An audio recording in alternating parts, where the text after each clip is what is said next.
so tonight's live, it's about perspective in design, okay? So I'm not an expert in any shape or form on perspective, but I have done quite a few landscapes, and as I've been doing that and learning more about laying them out, I've been incorporating more and more of what I'm learning about perspective. So I wanted to just share some of what I've learned with all of you and hope that it helps you, okay? So let's get overhead on our other camera and we will get started.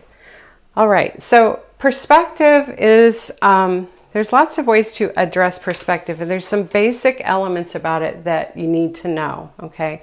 And that I always try to keep in mind. I don't necessarily go through all of the drawing gyrations that you might see in some of the like online classes and things on perspective where they get real specific about it. But I just want to talk a little bit about what those are all about. So the first thing is when you're looking at a landscape and you want to make sure that the viewer of the landscape is seeing things as they would appear to them from what they call a vantage point, okay?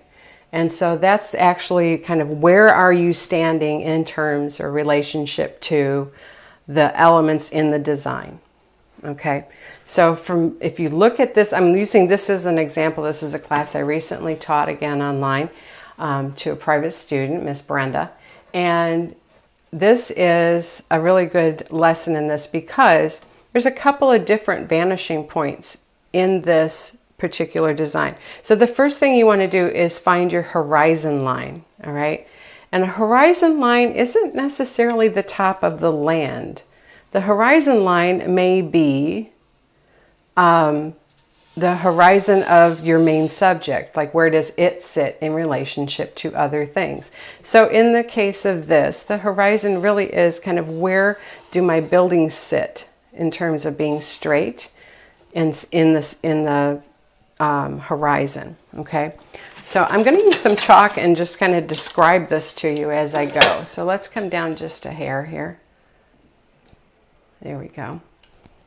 So let's say, for example, that this is my horizon. So my building sits here. I'm going to use some chalk and I'm just going to draw a horizon line all the way across, straight across my design so you can see, okay? Now, when you're talking about things in perspective to that horizon line, it's usually referred to the eye level of the viewer. So I may be, you know, looking at it from down way up here on this hill, looking down through the poppies and everything, but my eye is kind of right here at that horizon of the building, like I was talking about. Now, where's my vanishing point? Now you can have multiple vanishing points, and what that means is where do things start to disappear? They kind of start to disappear over this hill here, but they really are disappearing as it comes around and behind the building, okay? So my vanishing point is really going to be right about here, okay? As things start to diminish and get smaller, because then as they go up the hill, they're not really vanishing, okay? So from this point, then I can use that as my relationship point and say, all right, now I'm going to draw some lines, where everything kind of vanishes or converges. So what you're going to do at this point is you can just go diagonally across this line in several different angles, right, to determine how high and low do you make things. Okay, so for example, how high is this tree, right, in relationship to the rest of my drawing? Where does my path get wider and where does it get narrower? All right, so if I look right here, for example, right, I know the edges of my path are here as I come across, right? So my trees, right? If my tallest tree goes from here to here, then all of the trees, as you follow back, see, I probably did make one mistake here, which is as I come back to this vanishing point, I should, from that top tree, come back to this point right here, which means the tops of this tree right here should have been a little bit lower. Okay, I came up a little too high, but that's okay. It's not like glaringly bad, all right? But for example, then where does my, next, if I came along this line, where does my next tree and my next tree top go from there? Okay, so that's kind of how that works. Then you start getting into things like, all right, so I'm doing my buildings, and where do my angles of the footings of my buildings go, right? So from this point, right, how high would my highest peak be? So if this is my highest peak on this house going this way, okay, then you're going to follow this angle, right, and make sure that you're coming along, right, following that decrease in angle. Okay, so if, I hope this is making sense to you. All right, so this is kind of how you're going to create those, like especially the tree line, especially the size of the path as you get wider, right? Does it make sense for it to be as wide as it is, and as long as you make this vanish down there? Okay, so that's one example. Hope that helps you. And then here's another one. I can't really use chalk on this, but I am going to talk a little bit about looking at this vanishing point. Oh, Dean, you got in late. This is the part you wanted to see. All right, so if we have a vanishing point right here, let me try pencil because I think I can erase pencil. I just don't want to mark this up too much. Here it is. Okay, so if I have a vanishing point right here, right? That's really my main vanishing point. Then my horizon, again, where does the eye line up? It lines up right here. All right, so this is my horizon, kind of where the things vanish. Okay. And then your vanishing point will always be on your horizon somewhere. The farthest point in your picture. Okay.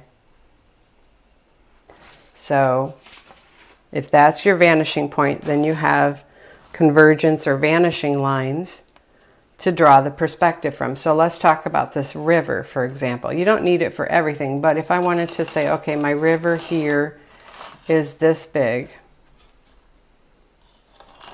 Okay, it's this wide right here. Then you're following this line all the way out. As it comes towards you, you could go as wide as this point. Okay, so I could have brought it all the way over here.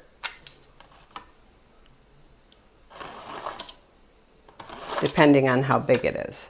Okay, the idea is though that you're following some lines that kind of divide the perspective up. So you come from here to here before you paint, yes. So you would lay all this out if you wanted to be very technically perfect about it. Okay. And then you can come along and evenly space out these lines as you come forward, right, to figure out how wide you want to be at certain points of the design. So this is just and those are called transversal lines. So there's all these little terms, right, that help you. But I'm just going to talk a little bit about and do a little demonstration of a tree line, for example. Okay, this just is meant to kind of help me figure out from here, right? So if I had a vanishing, let's say my horizon was here and this is my furthest point away, then I could even create and figure out how wide to create my river from that point. Okay, so I hope that helps you. There's more detail to come with this, but I just want to share real quick with you how you would do this with, let's say, a tree line or a fence line or something like that. Okay, so let's say, for example, we have a horizon, right? Our furthest point. Okay. And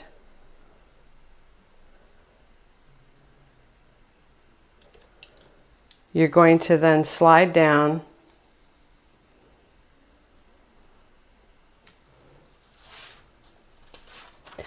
I'm just reading real quick, I'm sorry. Yeah, so you're going to slide down and create some different points along here. I'm just going to evenly divide this up as I come forward. And I'm going to just decide my vanishing point is going to be right in here. Okay. And so from here, I'm now going to create my angles. Right, so from the closest, furthest corner there, and then to here, right, and then to here. Now we're going to go up as well.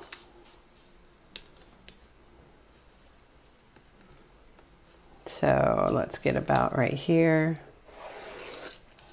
This is just a little exercise. Once you get an idea of how this works, then you can kind of eyeball it. It doesn't have to be perfect because not every tree is exactly the same height, right? So, okay, so we're going to go from here to here, this corner through our focal point, or our vanishing point, excuse me. So all the way up there, right, from there to there. And then we're going to do this other one from here to here. And then you're going to go from here to here, going through the vanishing point to there, and from here to here. Okay, so now let's say I've got trees and I have a road. So I have a road that's coming from here, and it's going to be getting gradually wider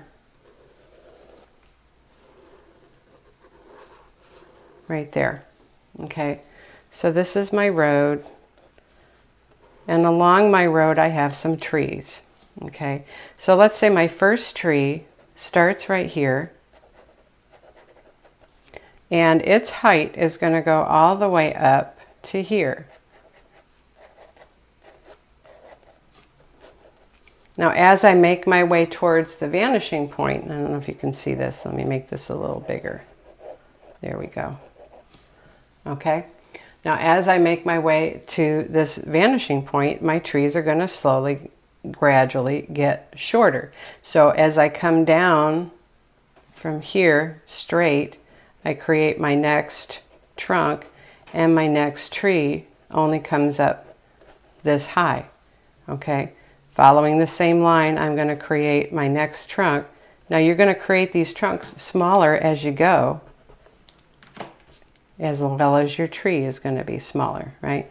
And then you're going to go put it following that angle, right? So then you have them lined up and you have a full understanding of the perspective. What you're looking at is this vanishing point right here.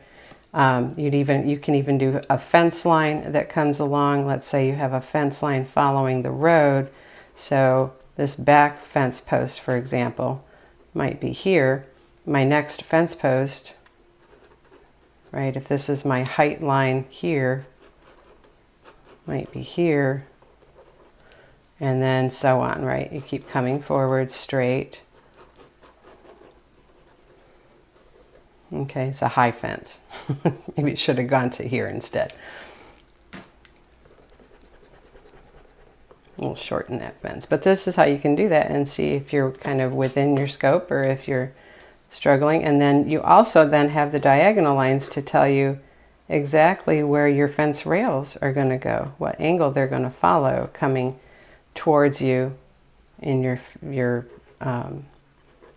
perspective point, your, what do you call it? Vantage point. That's what I'm looking for. Okay, so then you have that, and then it disappears right in here, and your rails go like that. Okay, so this is how you would get to learn and build and have things. So if your vanishing point shifts, then everything shifts over to the right, and your angles get wider on the left and they get sharper on the right. Okay, So I hope that helps you. I don't know if it will or not, but we're going to do some more with this as we go forward, get a better understanding of how we build some of these things out in the coming demos for this month. So this is just an intro for now, and we will spend more time on that next time. So no painting this time, but sketching and designing. Okay, so I hope that helps you.